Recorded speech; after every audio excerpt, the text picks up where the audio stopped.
Hello, my name is Nimzing Ladeb, a gastroenterologist with interest in liver diseases. I am happy to be connected on this forum and discussing the implications of a positive hepatitis B blood test. There are so many confusions out there, and the interest is basically to provide support to patients so that they're able to understand what steps they need to take and also to undertake informed decisions about their treatments. Uh, I'm a hepatologist. I did some research work on liver cancer and hepatitis B at Imperial College London, and I've practiced in developing countries where the incidence of hepatitis is very high, in particular hepatitis B.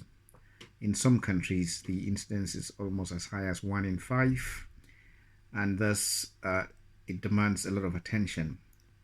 Moreover, in some of these communities, there are activities that do not support the liver. Instead, they do damage the liver. And most of these activities are supported by a lot of economic interests. And thus, there is so much campaign ongoing with an eventual intention, and which indeed has led to the early demise of several persons who might have benefited. There is thus the significant need for intervention by those who have significant clinical backgrounds, such as doctors who may be too busy within the clinic setting treating many sick patients. I've taken it upon myself, therefore, as a doctor and as well as a researcher, to bring this education to people who would need it significantly. So, what does that mean? If one is diagnosed to have hepatitis B, usually it's a blood test, and some of this is done incidentally or when symptoms are presented. And the test itself is called hepatitis B surface antigen. The report will often say reactive or positive. What does that mean? So, in basic terms, when I see a patient in clinic, I would explain 4 scenarios what that positive test means. It is either the person has an inactive infection, or there's an active ongoing damage to the liver, or they already have developed something called cirrhosis, and or they have actually become decompensated, meaning that they have developed the complications associated with cirrhosis.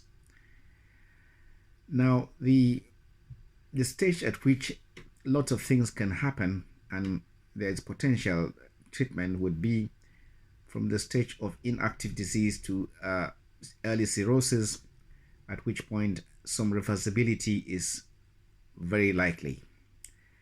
Hepatitis B itself is a virus that integrates into the genomic material, that is the genetic makeup of an individual.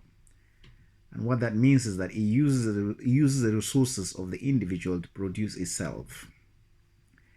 Due to some circumstances, however, and or some immune activity that permits the virus to subsist within the system, it then permeates a chronic infection. Now, chronic here does not mean anything about severity, but rather about the fact that it has lasted more than 6 months.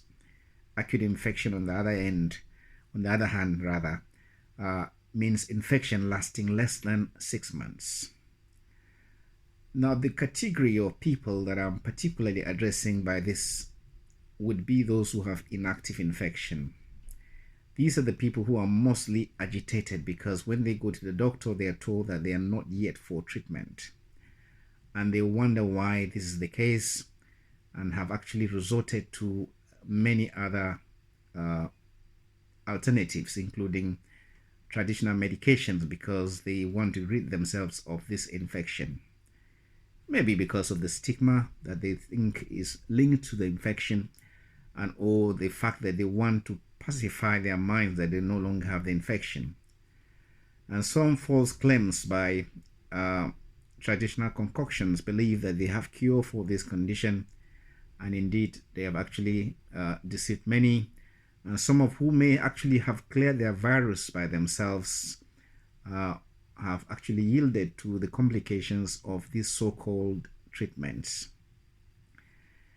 Now, what does inactive infection means? It means that the virus is present in the body, but it's not actively multiplying. What that means is that if it is not actively multiplying, there is nothing for the drug to act upon, because the mechanism of action of the current well-researched medications utilizes the fact that the virus is replicating, and then it interrupts the enzyme involved in this multiplication process, and that is the mechanism by which it works. So if the virus is not replicating, there will be no point giving any medication. Besides, some of these medications actually have side effects, and you don't want to have the side effects of a medication that you're not that's not benefiting you. And that's the basis for which treatments are not administered to inactive infections. However, we do know that 1 in 3 of patients, in other words 30% of patients who have inactive hepatitis B viral infection, will develop the need for treatment later in life. That means that you are always going to be requiring some follow-up, at least every 6 months, to check.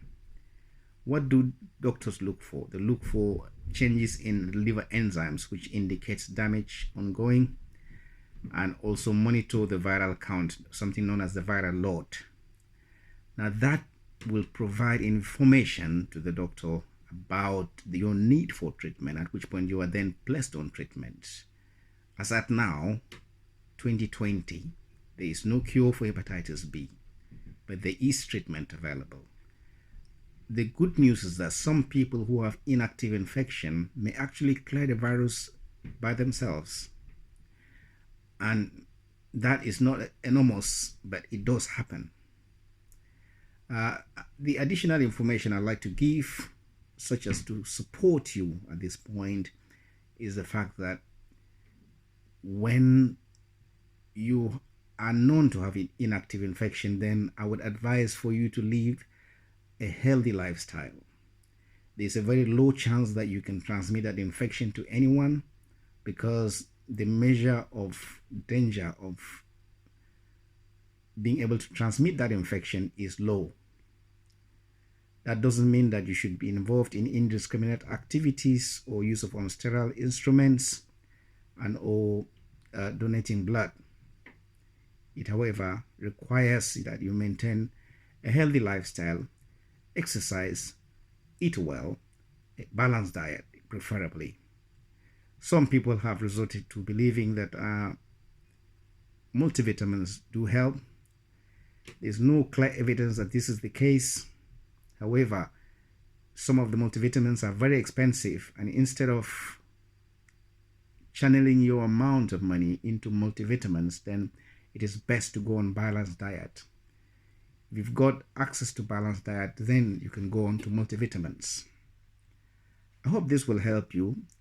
And if you have any comments, please do not forget to subscribe to this video or to the YouTube channel for more.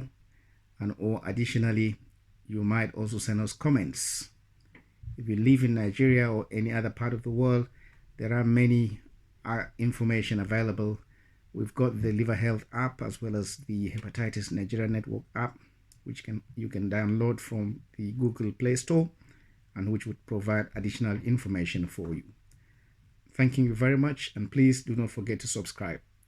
Thank you. Bye-bye.